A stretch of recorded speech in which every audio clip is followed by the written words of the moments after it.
En Bolivia, al menos 3 personas murieron y unas 30 resultaron heridas en enfrentamientos entre manifestantes y las autoridades en la localidad de El Alto.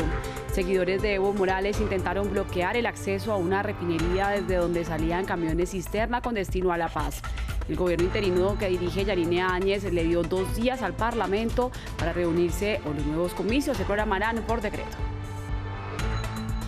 Nueva jornada de audiencias públicas en la investigación con miras a un posible juicio político contra Donald Trump. 2 de los protagonistas de la jornada, el coronel Alexander Vindman y la asesora Jennifer Williams, calificaron de inapropiada e inusual la llamada del pasado 25 de julio entre Donald Trump y el presidente de Ucrania, Volodymyr Zelensky. Un informe de Amnistía Internacional sostiene que la cifra de muertos desde que iniciaron las protestas en Irán es de al menos 106 debido a la represión de las fuerzas militares. Miles de personas continúan manifestándose en contra del aumento a los precios del combustible instaurado por el gobierno y el servicio de Internet sigue bloqueado en todo el país. Tenemos declaraciones de Amnistía Internacional. Regresamos con información de América Latina y el mundo aquí en France 24. Mi nombre es Liliana Valencia. Buenas noches para todos. Iniciamos en Bolivia, donde el gobierno interino encabezado por Yanine Áñez anunció que ante la dificultad para instaurar la sesión sobre la convocatoria a nuevas elecciones, dará 2 días a los parlamentarios para reunirse o de lo contrario convocará los comicios por decreto. Hoy se registraron nuevos enfrentamientos entre seguidores del expresidente Evo Morales y las autoridades que dejaron un saldo trágico en la localidad del Alto. Partidarios del mandatario trataron de impedir la salida de camiones cisterna de la estatal petrolera Yacimientos Petrolíferos Fiscales Bolivianos, lo que habría desatado los enfrentamientos, donde según la Defensoría del Pueblo murieron al menos 3 personas y decenas resultaron heridas. Evo Morales se pronunció vía Twitter, escuchemos. Denuncio ante el mundo que el gobierno de facto al estilo de dictaduras militares nuevamente mata a mis hermanos de El Alto, que resisten pacíficamente el golpismo y luchan en defensa de la vida y la democracia. Pido a los militares, patriotas y nacionalistas dejar de usar contra nuestros hermanos bolivianos el equipamiento que les dotamos con recursos conseguidos gracias a la lucha del pueblo, que las Fuerzas Armadas no manchen su honor con la sangre del pueblo por sostener a un gobierno de facto. Asesores de la Casa Blanca calificaron de inapropiada e inusual la llamada del presidente Donald Trump a su homólogo ucraniano el pasado 25 de julio. Las declaraciones se produjeron durante la tercera sesión de audiencias que adelanta la Cámara de Representantes para determinar si el mandatario bloqueó ayuda militar a Kiev, si las autoridades ucranianas no aceptaban investigar al ex vicepresidente Joe Biden y a su hijo. Por su parte, el mandatario aseguró que no conoce a los funcionarios que testificaron y aseguró que las pesquisas son una desgracia y una vergüenza para los Estados Unidos. Informe de Valentina Torres Sánchez.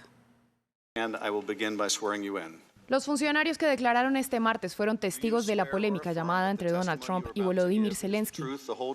El principal asesor sobre Ucrania de la Casa Blanca calificó la comunicación de inapropiada. La asesora del vicepresidente Mike Pence la tildó de inusual. Es inapropiado que el presidente de Estados Unidos exija que un gobierno extranjero investigue a un ciudadano estadounidense y a un opositor político. La llamada telefónica del 25 de julio me pareció inusual porque, en contraste con otras llamadas presidenciales de las que he sido testigo, esta implicaba una discusión sobre lo que parecía ser un asunto político interno. Ambos funcionarios fueron citados por los demócratas, mientras que los republicanos llamaron al ex enviado especial para Ucrania de la Casa Blanca, Kurt Volker, y al ex encargado de Rusia en el Consejo de Seguridad de la Casa Blanca, Tim Morrison. En retrospectiva, ahora entiendo que otros vieron la idea de investigar la posible corrupción de la compañía ucraniana Burisma como equivalente a investigar al ex vicepresidente Biden. Yo lo vi muy diferente. Lo primero era apropiado, sin complicaciones. Lo segundo era inaceptable. Por su parte, Trump condenó la investigación.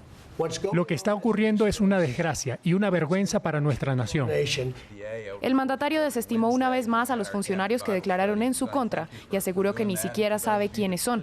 Los republicanos han calificado las audiencias como una inquisición contra el presidente y se muestran seguros de que no habrá votos suficientes para una eventual remoción del cargo. En Afganistán, los talibanes liberaron a un rehén estadounidense y a otro australiano que permanecían retenidos desde el año 2016. Esto a cambio de 3 integrantes del grupo insurgente que se encontraban en manos del gobierno afgano. Entre los liberados por Afganistán se encuentran Anas Haqqani, hijo del fundador de la facción talibán Red Haqqani, que es señalada por el gobierno como responsable de varios de los atentados más mortíferos que ha vivido el país. Haqqani y los otros 2 talibanes liberados se encuentran ahora en Qatar. A cambio de ellos fueron entregados el estadounidense Kevin King y el australiano Timothy Weeks, de 60 y 48 años respectivamente. Estados Unidos calificó el intercambio de prisioneros como un signo de esperanza. Desde que el pasado viernes comenzaron las protestas en varias ciudades de Irán en contra del aumento a los precios del combustible, la cifra de fallecidos asciende a por lo menos 106 en 21 ciudades del país. Esto según el más reciente informe de Amnistía Internacional, que asegura haberse basado en videos verificados y testimonios creíbles de la situación en el terreno. Desde el sábado, el servicio de Internet ha sido cortado en todo el país. Según la investigación, las fuerzas de seguridad han utilizado la fuerza letal en lo que se califica como un desgarrador patrón de asesinatos ilegales. Según Amnistía Internacional, la cifra de muertos podría seguir en aumento. Previamente hablamos con Raja Bahreini, investigadora internacional de Amnistía Internacional justamente sobre Irán, quien calificó como impactante la cifra de muertos revelada por el informe. El número de fallecidos realmente es impactante y muestra que las autoridades iraníes se han visto envalentonadas por la impunidad que les ha sido garantizada con el pasar de los años para cometer más derramamientos de sangre. Y por esto Amnistía Internacional hace un llamado a los Estados miembros de la Unión Europea y a otros integrantes de Naciones Unidas para que hagan que las autoridades iraníes rindan cuentas por estos asesinatos ilegales. Las personas en sus países pueden escribir a sus gobiernos, expresar preocupación y pedirles que exijan a las autoridades iraníes que acaben esta represión. Las personas también podrían acercarse a las embajadas iraníes en sus países y expresar su escándalo.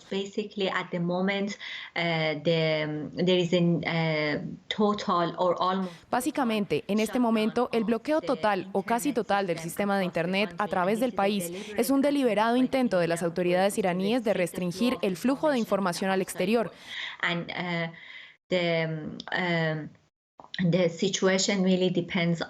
La situación realmente depende del activismo de la gente fuera del país para divulgar la información sobre lo que está pasando dentro de Irán. Vamos ahora con noticias del continente africano, porque el Programa Mundial de Alimentos de Naciones Unidas advirtió sobre una creciente crisis humanitaria en Burkina Faso y los países vecinos de la región central del Sahel en África Occidental, donde al menos 860.000 personas se han visto obligadas a huir de sus hogares a causa de la violencia y los conflictos armados en la región. Además, 2.4 millones de personas requieren asistencia alimentaria. El impacto a largo plazo del cambio climático está acelerando esta crisis. Los niveles crecientes de inseguridad han llevado a que las escuelas cierren y los agricultores abandonen los campos en busca de seguridad en un país donde la mayoría de la población vive del campo.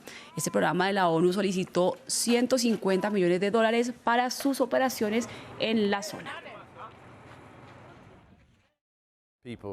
En este mismo momento, millones de personas están desesperadamente hambrientas en el Sahel. Cientos de miles están siendo desplazadas. Miles de personas están siendo asesinadas por el extremismo y la violencia. Solo en Burkina Faso el riesgo de desplazamiento ha aumentado en un 500% y un tercio de la nación es zona de conflicto. Esto es una catástrofe. Tenemos que actuar ahora. En Reino Unido, el primer ministro y el líder del Partido Conservador Boris Johnson y el líder del Partido Laborista Jeremy Corbyn se enfrentaron en un primer debate televisado de cara a las elecciones anticipadas para el próximo 12 de diciembre. Por supuesto, el Brexit fue el plato fuerte de este cara a cara, en el que Johnson buscó vender la idea de tener listo un plan en concreto para una salida ordenada del Reino Unido de la Unión Europea. Por su parte, Jeremy Corbyn fue víctima de críticas por supuestamente no tener una posición clara al respecto. Sin embargo, el líder laborista dijo que en 3 meses podría renegociar el pacto alcanzado con la Unión Europea y someterlo nuevamente a referéndum. Según encuestas, tras el debate, 51% dio ganador a Johnson y el 49% dio como ganador a Corbyn. Así finalizamos esta emisión en France 24. Ustedes pueden continuar con más en nuestra página web france24.com y también, por supuesto, aquí con nosotros. Quédense. Esto es France 24.